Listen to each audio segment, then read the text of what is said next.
naman gini. 50 naman naghana. Mateo 24, versikulo 11, ningon si Jesus, manungha ang mga miling ng mga propeta, huwag kini magpasalaag sa kong katawhan. Manangawa gilain nga simbahan nga gitukod sa itong Ginoo nga kigsunan. Katoliko naman yun. Ha? Katong mga Katoliko nga namahawa sa Katoliko, kaminaw mo nga kigsunan. Wala gilaing simbahan nga gitukod sa itong Ginoo. Katoliko rin yun. Ha? Katoliko magigsunan. Naabay ebidensya na to na ang Katoliko tinukod ni Kristo.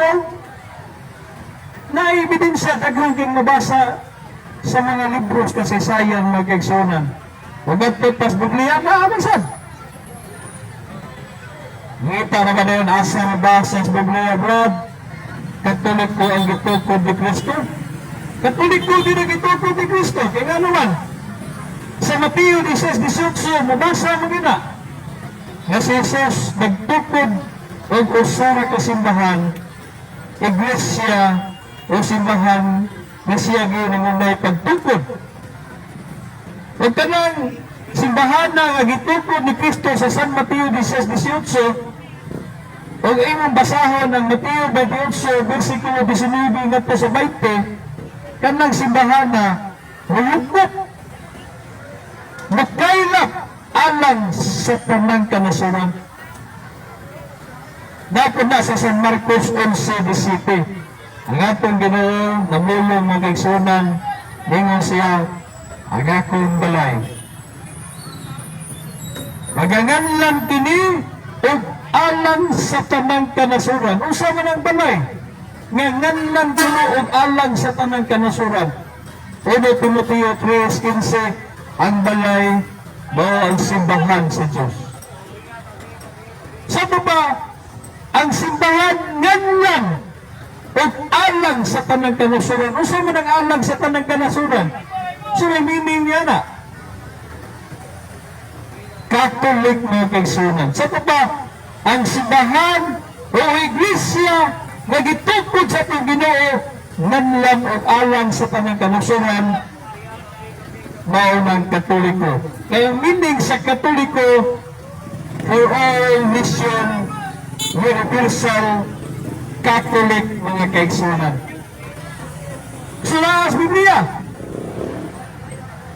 Kaya sa buhat na ipititiuno mga kaigsunan sa Griego nga Biblia, kaya kining Griego nga Biblia, mo ni ang original nga pinulungan. Ang pinulungan nga ang New Testament, original nga pinulungan nga Griego. Basulat mo na sa pinulungan nga Griego. So mo na standard yun. Original. Bisag kinsa pa kanya, di juga kasupa ka na kay original na. Buhat na ibigay kayo mo mabasa sa Greek Bible, Heminon Ecclesia Catholistes. Judayas kay Galilayas kay Samarias, Heminon Ecclesia Catholistes. Ecclesia Catholis. O sa mga Ecclesia, simbahan, meaning na simbahan. O sa mga Catholis, meaning Catholic o Katoliko. Basta na ang Biblia. Kanya, alitag kasasayan, kay kinig kasasayan, mo mo suportas Biblia ng kaigsunan. Mo mo tumatuod, kay ang simbahan na gitukod sa itong Ginoo, giklaro na gina sa kasaysayan. Ang kasaysayan, gitudlo man is Biblia. Ngayon mo nga, ayaw ng kasaysayan, Brad. Anong di man lawato ninyong kasaysayan nga apil man na sa gitudlo sa Biblia. O ngayon ta nga Biblia rin atong pasultihon, Brad. Nag-isultihon na sa Biblia. Hope chapter 8, verse 8 sa The Living Bible. Sa may gisulti, read the history books and see. basahan ninyo ang mga libro sa kasaysayan. Unsa may nasuwat sa kasaysayan, ang nasuwat sa kasaysayan, walay laing simbahan nga nag-inusara, nga gipasakupan sa tanang mga apostoles, tanang mga magtutuos Ginoo, Katoliko ra gyud. Nani sa Young Student Encyclopedia, Volume 16, page 2462. Isa may gisulti dito. Matupa, for the first 1,000 years after the death of Jesus Christ, all Christians were members of one religion of Christianity. There were no separate sects or branches of Christianity.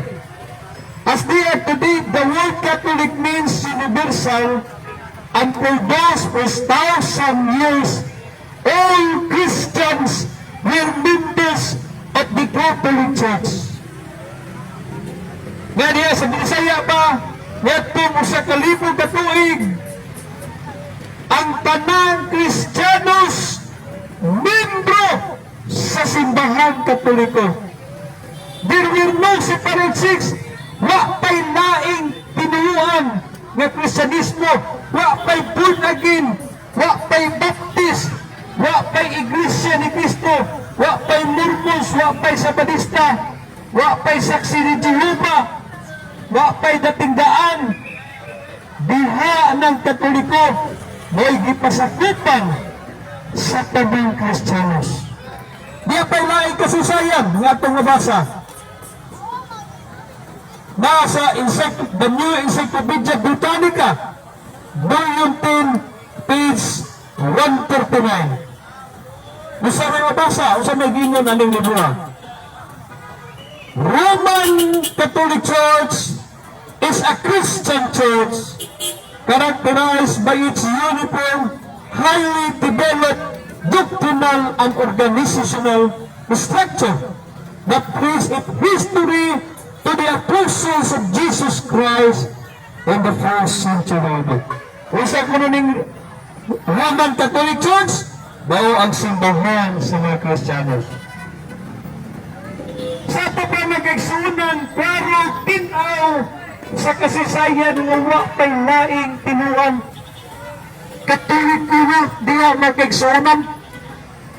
Unya, kining Katoliko mag-igsunan, gidala kini sa Pilipinas.